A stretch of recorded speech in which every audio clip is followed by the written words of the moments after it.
मित्रांनो नमस्कार.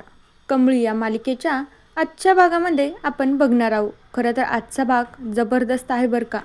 त्यानंतर आता जिकडं ऋषी आणि अनिकाचा साखरपुडा म्हणजे एंगेजमेंट चालू असते. नयनतारा तर काही बोलू शकत नाही. कामिनीनं तिला मस्तपैकी ब्लॅकमेल केलेलं असतं. त्यावेळी आता इकडं अन्नपूर्णाला तर काही माहीतच नसतं. तिला वाटत असतं की ऋषीपेक्षा चांगला मुलगा माझ्या अनिकाला भेटू शकत नाही. आता ती तिच्या नातीच्या काळजीसाठी ऋषीसोबत तिचा साखरपुडा किंवा लग्न करून देण्यासाठी तयार झालेली असते. आता त्यानंतर कमळीला मात्र याचा शोध घ्यायचा असतो, कारण की ऋषीला अजिबात त्या अनिकासोबत लग्न करायचं नसतं, कारण की ऋषीचा चेहराच सांगतो. कमळीला सगळं काही कळत होतं. त्यानंतर मग तिनं मात्र त्या चरणला शोधून काढलं. आता याचा खरं सत्य चरणच बाहेर आणू शकतो. त्यानंतर कमळीने जिथे साखरपुडा चालू असतो तिथं मात्र चरणला आणून लोटून दिलं. त्यावेळी मग आता अन्नपूर्णा म्हणू लागते, कमळी हा काय प्रकार आहे, हा इथे काय करतो, तुम्हाला ते सांग बरं का.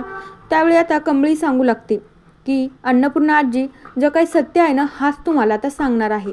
त्यावेळी आता चरण सांगू लागतो, खरं तर अन्नपूर्णा मॅडम, माझ्याकडून खूप मोठी चूक झाली आहे. अनिकानेच मला ते कमळीवर खोटा आरोप करण्यासाठी ड्रग्स माझ्याकडूनच मागवले होते आणि ते ड्रग्स माझ्याकडून मागवले आणि कमळीला याच्यामध्ये अडकायचं होतं, म्हणून हा अनिकाचा प्लॅन होता. आणि त्यानंतर मग मी एक व्हिडिओ पण शूट केला होता. तो व्हिडिओ मात्र कामिनी मॅडमनं माझ्या फोनमधून घेतला. तिकडं तोच व्हिडिओ कामिनी मॅडमनं मात्र नयनतारा मॅडमला पाठवला. आणि तो आता प्राजक्ताचा व्हिडिओ असल्यामुळे, त्यांची ती मुलगी असल्यामुळे त्यांना चांगलंच ब्लॅकमेल केलं आणि त्यांनाच मग ऋषी आणि अनिकाचं लग्न लावून द्यायला सांगितलं आहे. त्याच्यामुळं नयनतारा मॅडमही तयार झाल्या. आता हे ऐकून अन्नपूर्णा, ऋषी यांना तर धक्काच बसतो. त्यांना कळत नसतं आता कामिनी असं का करू शकेन म्हणून. आता त्यानंतर आता अनिकाला वाटत असतं फायनली आता माझं लग्न मोडल्यासारखंच आहे, आता काही खरं नाही बाबा. रागिनी तर खूप घाबरून गेलेली असते. त्यानंतर मग अन्नपूर्णाला काही सहनच होत नसतं. त्याच्यामुळे ती डायरेक्टली कामिनीच्या कानाखाली लावून देते. तर त्यावेळी नयनतारा पण आश्चर्याने बघू लागते.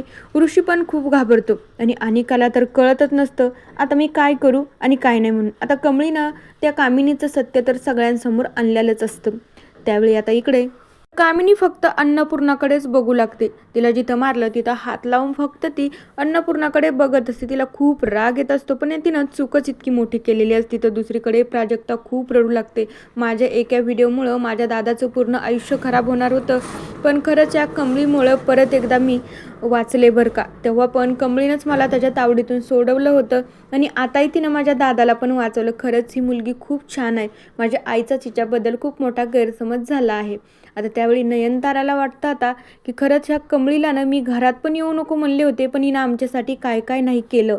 त्यावेळी आता नयनताराला पण कमळीची थोडी काळजी वाटू लागते. तर मित्रांनो, बघूया उद्याच्या भागात काय होतंय. तोपर्यंत या मालिकेच्या पुढील भागांच्या अपडेट्ससाठी आपल्या चॅनलला नक्की सबस्क्राईब करा. So bye.